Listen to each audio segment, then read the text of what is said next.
Hi hello welcome to కొలుగురు 24/7 news channel. Karnataka రాజకీయం మరొకసారి గరంగా మారింది. మరోసారి సీఎం కుర్చీ ఎవరిది అన్న విషయం తెరపైకి వచ్చింది. అక్కడ కాంగ్రెస్ అధికారంలో వచ్చిన మరుక్షణం నుంచి కూడా ఈ గోల కొనసాగుతూనే ఉంది. ఈ పవర్ షేరింగ్ ఎప్పుడు ముగుస్తుందో, ఈ కథ ఎప్పుడు ముగుస్తుందో, ఈ కథ సుఖాంతమవుతుందా లేదా అర్ధాంతరంగా ఆగిపోతుందా? ముఖ్యమంత్రి సిద్ధరామయ్య 5 ఏళ్ల పాటు ఆయనే ముఖ్యమంత్రిగా ఉంటారా? డీకే శివకుమార్ కలలు నెరవేరుతాయా? అతనికి ఎన్నికల సమయంలో అధిష్టానం ఇచ్చినటువంటి మాట నెరవేరుతుందా? ఇవన్నీ కూడా ఎప్పటికప్పుడు చర్చనీయాంశాలుగానే మారుతూ వచ్చాయి. ఎట్టకేలకు చాలా రోజుల తర్వాత మరొక అప్డేట్ వచ్చింది.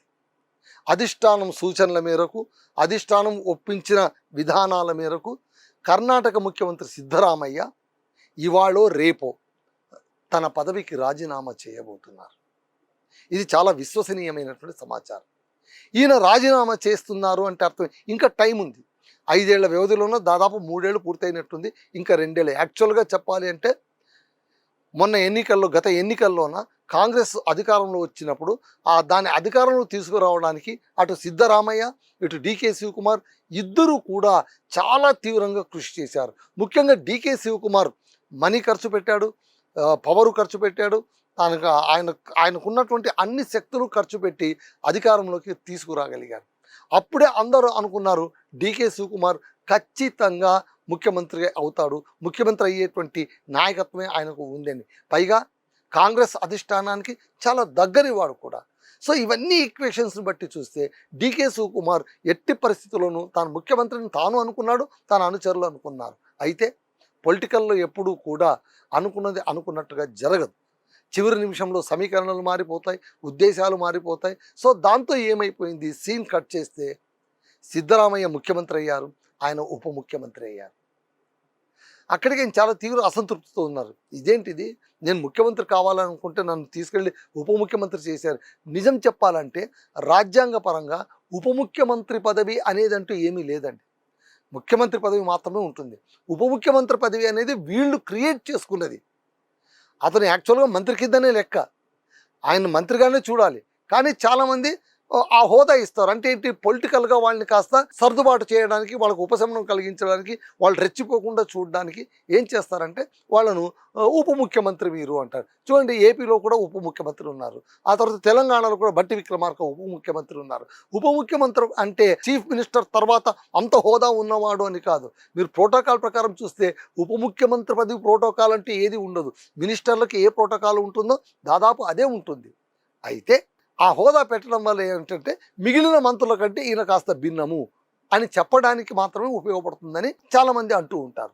ఇక్కడ అసలు విషయానికి వస్తే డీకే శివకుమార్ అధిష్టానంతో పేచి పెట్టుకున్నాడు. ఇదేంటిది, నాకు ముఖ్యమంత్రి పదవి కావాలంటే ఇవ్వను అంటే ఇప్పుడు ఎట్లా, మొదట ఇస్తామని అన్నారు కదా అంటే, అరే అలా కాదురా నాయన, ఒక పని చేద్దామంట. 5 ఏళ్ళ టైం ఉంది కదా, సగం కాలం సిద్ధరామయ్య ఉంటాడు, మిగిలిన సగం కాలం నువ్వు ఉందువులే, మేమంతా ఉన్నాం కదా, నీకు ఖచ్చితంగా న్యాయం చేస్తాం అని భరోసా ఇస్తే అప్పుడు ఆయన ఉపశమించారు. అయితే ఇక్కడ మనం ఆలోచించాల్సింది, సిద్ధరామయ్యకు అంత ఇంపార్టెన్స్ ఏంటి అంటే, సిద్ధరామయ్యకు ఎమ్మెల్యేల బలం ఎక్కువగా ఉంది. ఆయన అనుచరులు ఎమ్మెల్యే అయిన వాళ్ళు ఎక్కువ మంది ఉన్నారు. ఇవాళ కూడా అన్నారు ఏంటి, నాకు 100 మంది ఎమ్మెల్యేలు నా వెంట ఉన్నారు, నేను ఇట్లా చిటికేస్తే వచ్చేవాళ్ళు 100 మంది ఎమ్మెల్యేలు ఉన్నారు, కాబట్టి మీరు ఆలోచించుకోండి అని ఇప్పుడు కూడా అధిష్టానాన్ని ఆయన బెదిరిస్తూనే ఉన్నారు. మీకు ఇంకో విషయం చెప్పాలి, ఇప్పటికీ కూడా అధికారికంగా కర్ణాటక రాజకీయాల్లో ఎక్కడ కూడా సిద్ధరామయ్య ముఖ్యమంత్రి పదవికి రాజీనామా చేస్తున్నారన్న విషయం లేదు. ఊహాగానాలు, స్పెక్యులేషన్స్ జరుగుతున్నాయి. కాకపోతే అన్ని మీడియాలోనూ చెప్తున్నది ఏంటంటే అయిపోయింది, వ్యవహారం మొత్తం సెటిల్ అయిపోయింది అని. అప్పట్లోనే మళ్ళీ సిద్ధరామయ్యకి ఎందుకు ఇచ్చారు ముఖ్యమంత్రి పదవి అంటే, ఆయన ఏమన్నారు, ఆ తర్వాత వచ్చేవి పార్లమెంట్ ఎలక్షన్స్, మొదట అసెంబ్లీ ఎలక్షన్స్ వచ్చాయి. అసెంబ్లీ ఎలక్షన్లో కాంగ్రెస్ గట్టెక్కింది కర్ణాటకలోన, బీజేపీని కింద దించి తాము అధికారంలోకి వచ్చారు. ఆ తర్వాత ఏమన్నారంటే, సిద్ధరామయ్య నన్ను మీరు ముఖ్యమంత్రిగా కనుక చేస్తే రానున్న ఎన్నికల్లో, పార్లమెంట్ ఎన్నికల్లో మీకు అత్యధిక దాదాపు 90-95% ఎంపీలను మీకు నేను ఇస్తాను అని హామీ ఇచ్చారు. ఆ మాటను నమ్మి, ఆయన నాయకత్వాన్ని నమ్మి వాళ్ళు అతన్ని ముఖ్యమంత్రి చేశారు అధిష్టానం వాళ్ళు. అయితే అది ఏదీ జరగలేదు. ఎన్ని రావాలో అన్నీ వచ్చాయి. దీంతో ఏమైపోయింది, సిద్ధరామయ్య మాట ఇచ్చాడే కానీ దాన్ని నెరవేర్చలేకపోయారు. పోనీ 2.5 ఏళ్ల దాకా దీన్ని కొనసాగిద్దామని అనుకున్నారు. ఎప్పటికప్పుడు కూడా ఈ చర్చ వస్తూనే ఉంది. మీరు చూడండి, ప్రతి 6 నెలలకు 3 నెలలకు ఒకసారి ఖచ్చితంగా కర్ణాటకలో వచ్చేటువంటి ఒక అప్డేట్ ఏంటంటే, ముఖ్యమంత్రి పదవి నుంచి సిద్ధరామయ్య, సిద్ధు కింద దిగిపోతున్నారు, డీకే వస్తున్నాడు, సిద్ధు వర్సెస్ డీకే, డీకే వర్సెస్ సిద్ధు, ఇలాగే పోరు నడుస్తూ ఉంది. చిట్ట చివరికి ఇప్పుడు ఏమైందంటే, ఆయనకు జాతీయ రాజకీయాల్లోన తీసుకుంటాము, అధిష్టానం కూడా చాలా సున్నితంగా వ్యవహరించింది. సాధారణంగా కాంగ్రెస్ అధిష్టానం ఎలా ఉంటుందంటే, వద్దంటే వద్దంతే తీసి పక్కన పెట్టేస్తారు, పెద్దగా వాళ్ళు ఏం ఆలోచించారు.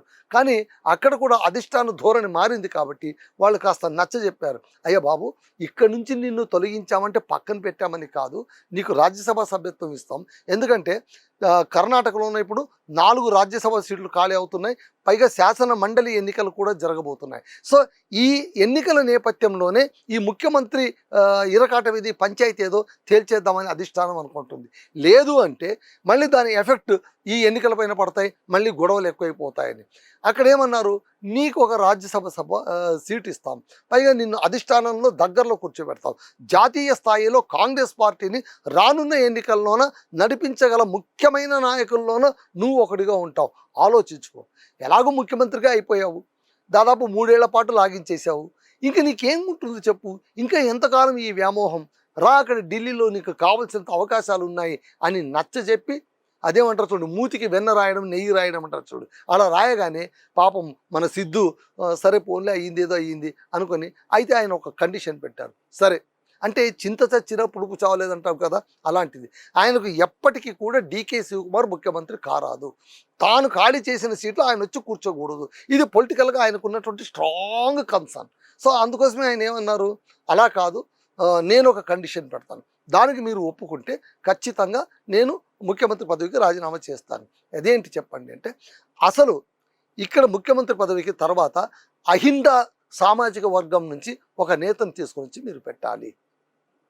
ఆ నేత ఎవరు అంటే, దళిత నాయకుడు, హోమ్ మినిస్టర్ డాక్టర్ పరమేశ్వర్.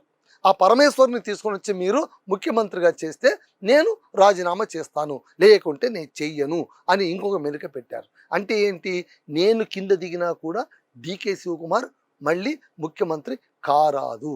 చూసారా రాజకీయ కక్షలు ఎంత కఠినంగా ఉంటాయో. చూద్దాం మళ్ళీ.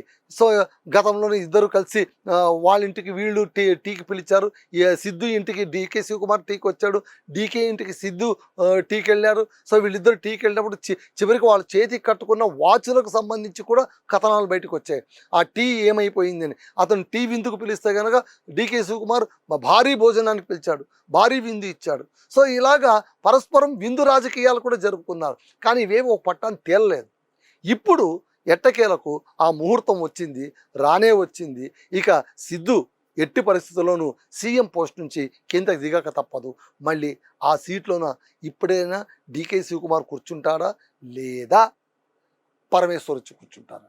పాపం డీకే శివకుమార్ రాజకీయంగా చాలా స్ట్రాంగ్. తెలంగాణలోన కాంగ్రెస్ వచ్చినప్పుడు కూడా అతను చాలా చురుగ్గా వ్యవహరించారు. ఇక్కడ ప్రభుత్వం ఏర్పాటు అయ్యేంత వరకు చాలా క్రియాశీలకంగా వ్యవహరించిన వ్యక్తి ఎవరంటే డీకే శివకుమార్. అలాగే షర్మిల విషయంలో కూడా ఆమె కాంగ్రెస్ వైపు వెళ్ళడానికి కూడా డీకే శివకుమార్ చాలా చాలా చాలా క్రియాశీలకంగా వ్యవహరించాలని మనకు వార్తలు వినిపిస్తున్నాయి. అంతటి పవర్ఫుల్ నేత మళ్ళీ ఈ సీటును వదులుకుంటాడా? ఆయన కళ ముఖ్యమంత్రి కావాలి అనేది. సో ఇప్పుడు మరి పరమేశ్వర్ ముఖ్యమంత్రి అవుతారా, హోమ్ మినిస్టర్, లేదా డిప్యూటీ సీఎం డీకే శివకుమార్ ముఖ్యమంత్రి అవుతారా? చూద్దాం తెరపైన. ఇదండి విషయం.